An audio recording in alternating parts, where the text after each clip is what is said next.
అమర్ బయటికి వచ్చి చూసి ఇక్కడ ఎవరు కనిపించట్లేదే, సరేలే రాథోడ్ రేపు చూసుకుందామని అమర్ అంటాడు. అమర్ లోపలికి వెళ్ళగానే హమ్మయ్య తప్పించుకున్నాం అని మనోహరి అంటుంది.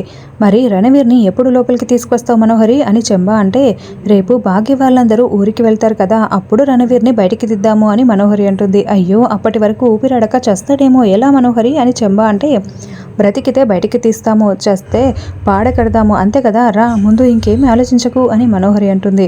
అర్ధరాత్రి అయిన తర్వాత కూడా అమర్ నిద్రపోకుండా కూర్చొని బెడ్ పైన ఆలోచిస్తూ కూర్చొని ఉంటాడు.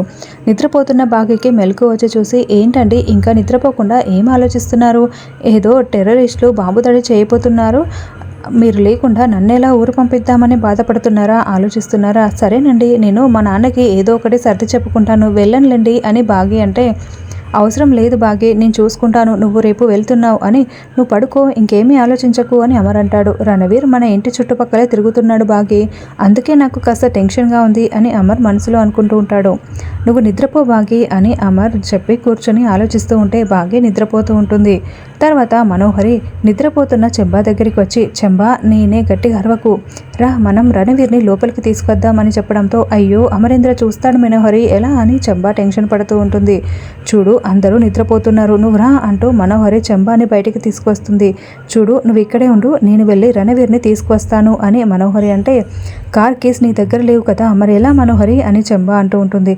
ఇదిగో ఈ హెయిర్ పిన్తో లాక్ ఓపెన్ చేసేస్తాను కదా అని మనోహరి ఏదో ఒక విధంగా హెయిర్ పిన్తో లాక్ని ఓపెన్ చేయడానికి ట్రై చేస్తూ ఉంటుంది. అయితే అమర్కి నిద్ర పట్టక కిటికీలో నుండి రణవీర్ ఏమైనా చుట్టుపక్కల కనిపిస్తాడేమో అని గేట్ బయట మొత్తం చెక్ చేస్తూ ఉంటాడు. సరిగ్గా అప్పుడే మనోహరి కార్ డిక్కీని ఓపెన్ చేస్తూ ఉంటుంది. చెంబా ఏమో కిటికీలో నుండి చూస్తున్న అమర్ని గమనించేసి, మనోహరి అమరేంద్ర చూస్తున్నాడు అని సైగ చేస్తూ ఉంటుంది. కానీ మనోహరి ఇదేది గమనించుకోకుండా కార్ డిక్కీని ఓపెన్ చేస్తూ ఉంటుంది.